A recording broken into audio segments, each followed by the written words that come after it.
जैसे जैसे आपके फिल्में आपको नहीं मिल रही हैं या जो अलग तरीके की फिल्में कर रहे हो आप, वो फिल्में जाहिर है नहीं चलेंगी भाई, वो दौर ही नहीं था उस तरीके की फिल्मों का। बिल्कुल। और मुझे अभी भी याद है फिल्म फेयर में किसी ने मेरा इंटरव्यू किया था, उसने कहा था कि how do you see yourself from 5 years from now, and I said I see myself going down the hill, and they were quite surprised कि ऐसा क्यों बोल रहे हो। तो मैंने कहा कि बिकॉज मैं जिस तरह की फिल्में करना चाहता हूँ फिल्में चलती नहीं हैं, और सारी फिल्में जो है सत्या होती नहीं हैं, तो I am only going down the hill, and everybody is whoever is expecting a lot big from me, they are all going to be disappointed because I will not be doing what they are expecting me to do.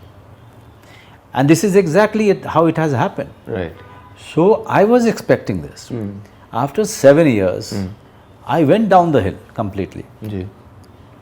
उसमें बहुत सारी चीज़ें भी हैं, उसमें बहुत सारी दोस्तियाँ, बहुत सारे लोगों को जिनको मैंने सोचा था कि ये ग्रुप के लोग हैं, सब साथ में बढ़ेंगे, सब बिखरे भी। मैं दोस्तियाँ टूटी?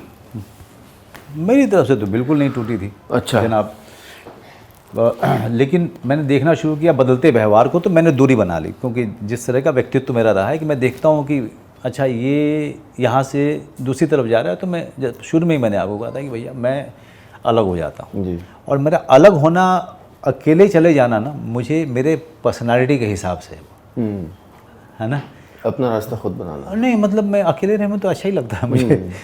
वो तो उनको सब गए, और फिर इधर मेरा करियर डाउन हुआ, और उसके बाद सब के सब गायब, everybody, and whenever and some of them became very successful, right. And most of those guys I could never.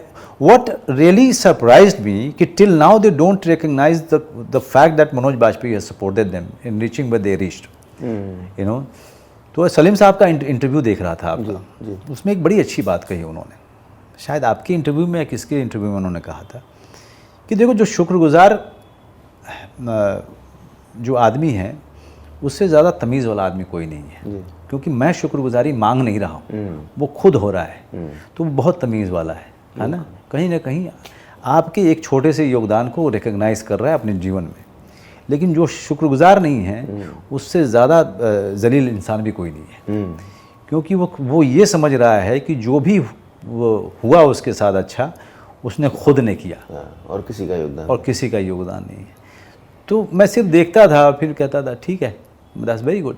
तकलीफ होती नहीं, फिर आप देखिए तकलीफ तब होगी जब आप एक्सपेक्ट करते हो, लेकिन जब आप गाहे बेगाहे आपकी नज़र पड़ गई किसी के इंटरव्यू पे और किसी का, और वो रिकग्नाइज नहीं करे। अब मैं अगर रिकग्नाइज नहीं करूँ कि तिग्मांशु धूलिया मुझे शेखर कपूर के पास लेके गया था, तो मुझसे बड़ा जलील इंसान कोई हो ही नहीं सकता है भाई, वही लेके गया था, ये सत्य है।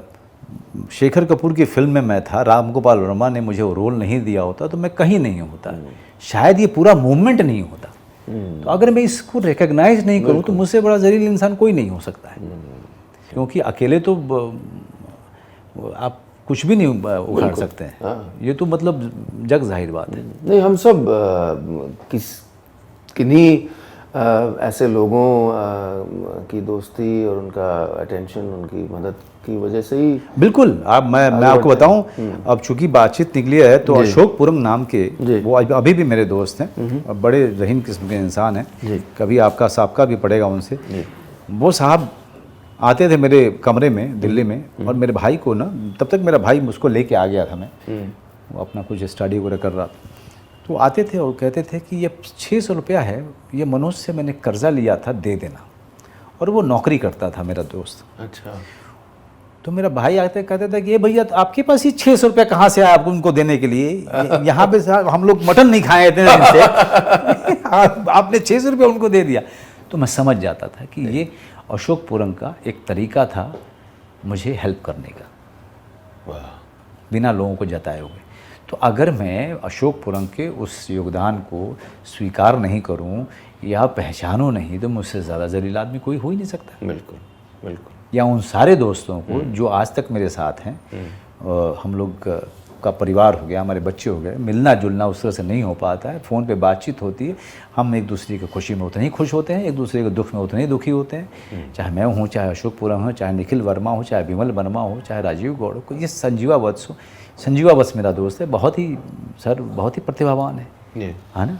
शायद उस तरह से भगवान ने नाम नहीं दिया उसको, लेकिन उसकी प्रतिभा जो है मैं कभी भी कम नहीं आंकता हूँ, है ना। तो ये सारी चीज़ें रिकग्नाइज करने की बात होती है। बिल्कुल।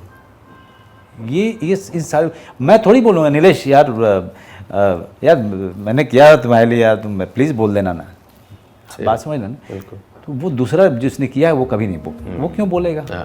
This is up to you, this is your responsibility to recognise.